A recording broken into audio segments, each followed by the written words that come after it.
1978ஆம் ஆண்டு செப்டம்பர் மாதம் கொல்கத்தாவில் மிகப்பெரிய மழை பெய்து கொண்டிருந்த காலகட்டம். ரோட்டில் முட்டளவு தண்ணீர் ஓடிக்கொண்டிருந்தது. குளங்களிலிருந்து மீன்கள் ரோட்டிற்கு வந்துவிட்டன. மீன் பிடிப்பதில் ஆர்வம் உள்ளவர்கள் மட்டுமே அப்படிப்பட்ட மழையிலும் தெருக்களில் அலைந்தார்கள். அந்த நேரத்தில் அன்னை தெரசாவும் தண்ணீரில் நடந்து சென்றார்கள். பலர் அவர்களை பார்த்து, அம்மா, நீங்கள் இந்த நேரத்திலே வெளியே வரக்கூடாது. ரோட்டிலே குண்டு குழிகள் இருந்தால் நீங்கள் விழுந்து விடுவீர்கள் என்று அவர்களை எச்சரித்தார்கள். ஆனாலும் யாருடைய எச்சரிப்பையும் பொருள்படுத்தாமல் அவர்கள் தொடர்ந்து நடந்து சென்றார்கள். அப்பொழுது 2 பச்சிளம் குழந்தைகள் தண்ணீரில் மிதந்து வந்தன. குழந்தைகள் மேல் அன்பு வைத்திருந்த அன்னை தெரசா மெதுவாக அந்த மரித்துக் கொண்டிருந்த பிள்ளைகளை தூக்கி கொண்டு போய் சற்று வெதுவெதுப்பான தண்ணீரில் பிள்ளைகளை குளிப்பாட்டி துணியை சுற்றி படுக்க வைத்தார்கள்.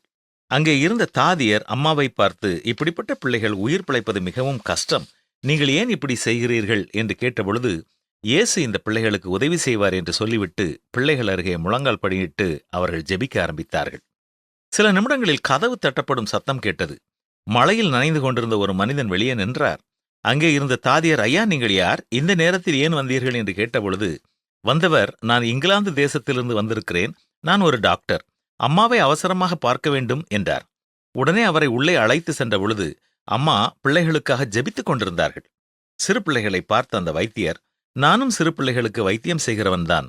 நான் இந்த பிள்ளைகளை காப்பாற்றுவதற்கு உங்களுக்கு உதவி செய்கிறேன் என்று அந்த இரவிலேயே அந்த பிள்ளைகளுக்கு உதவி செய்தார். முழங்கால் படியிட்டு இருந்த அன்னை தெரசா எழும்பி, பிள்ளைகளை நீங்கள் கவனித்துக் கொள்ளுங்கள், இயேசு நிச்சயம் அவர்களை குணமாக்குவார் என்று கூறினார்கள்.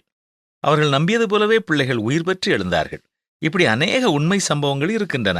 எல்லாமே அன்னை தெரசாவின் அன்பை வெளிப்படுத்தும் சம்பவங்கள்தான். தெருக்களிலே மரித்துக் கொண்டிருந்த பலரை அன்னை தெரசா காப்பாற்றியிருக்கிறார்கள். அவர்களுடைய மாபெரும் செயலுக்காக நோபல் பரிசையும் பெற்றிருக்கிறார்கள். மதர் தெரசா அமெரிக்க நாடு சென்றபொழுது ஒரு செய்தியாளர் அவர்களை பார்த்து, இப்படிப்பட்ட அசுத்தமான காரியங்களை எல்லாம் நீங்கள் ஏன் செய்கிறீர்கள் என்று கேட்டபொழுது, நான் இயேசுவுக்காக இவைகளை செய்கிறேன் என்று பதில் உரைத்தார். இவைகளெல்லாம் நமக்கு கற்றுத்தரும் சத்தியம் இதுதான். உன் தேவனாகிய கர்த்தரிடத்தில் நீ முழு இருதயத்தோடும் முழு ஆத்மாவோடும் முழு பலத்தோடும் முழு சிந்தனையோடும் அன்பு கூர்ந்து உன்னிடத்தில் அன்பு கூறுவது போல பிறனிடத்திலும் அன்பு கூறுவாயாக. என்ன, அன்பு கூறுவோமா?